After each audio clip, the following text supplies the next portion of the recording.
"I'm sorry, it's a girl." These were the first words that Lucy Stone's mother said to greet her into the world. Today, women are allowed to speak freely and even vote, but this wasn't always the case. We take for granted the rights that we have today, but we don't always stop to think about what it was like before and who helped to get us here. As women, even today, we face inequality. I'm a member of the Feminist Majority Leadership Alliance, and I have the opportunity to speak to other women and hear about the struggles that they go through. Being in this group has created an interest in me in feminism and the people that have already taken us so far. Lucy Stone was perhaps one of the most influential people for women in our history, dedicating her life to the women's rights movement. First, I'm going to talk about how Lucy Stone got started in the movement and some of her accomplishments. Lucy Stone was born in 1818 on a farm in West Brookfield, Massachusetts. No one foresaw the great impact that she would have on the women's movement.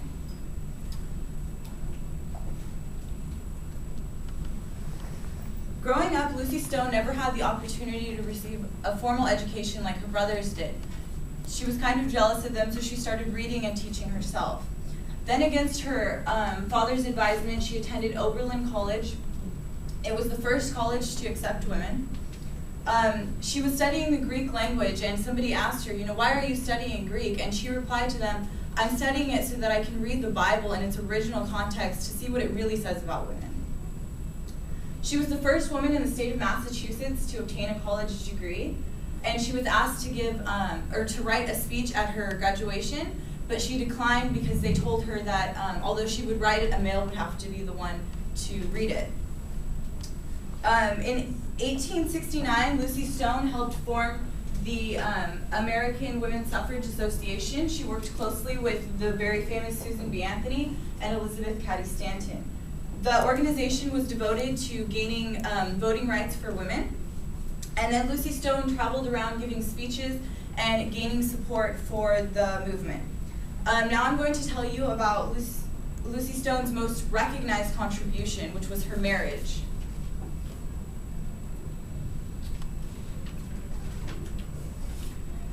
In 1855, Lucy Stone got married to fellow women's activist Henry Blackwell. Their marriage brought about a lot of controversy because it was the marriage of equals. Lucy Stone would be the first woman in history not to take her husband's last name. She said, "A wife should no more take her husband's name than he should hers. My name is my identity and must not be lost." So in 1879, when women were allowed to vote for public school board members, she was told that she could not vote because she didn't take her husband's last name, and unless she changed it, it would continue to be that way. That did not, however, stop other women from following her example. After that day, other women that chose to keep their own last name referred to themselves as Lucy Stoners. The Stone-Blackwell marriage was also different because it was a marriage of equals. They wanted the female to keep her own independence in the marriage. They did not want the marriage to be a marriage in which a man and wife are one, and that one is the husband. During their wedding ceremony, they had this message read aloud. "This act on our part implies no sanction of, nor promise of, voluntary obedience to such of the present laws of marriage as refuse to recognize the wife as an independent, rational being, while they confer upon the husband an injurious and unnatural superiority." Lastly, I will tell you about how her death did not stop the progression of the women's rights movement. Extra, extra, Lucy Stone is dead, reported the Globe on October 18, 1893.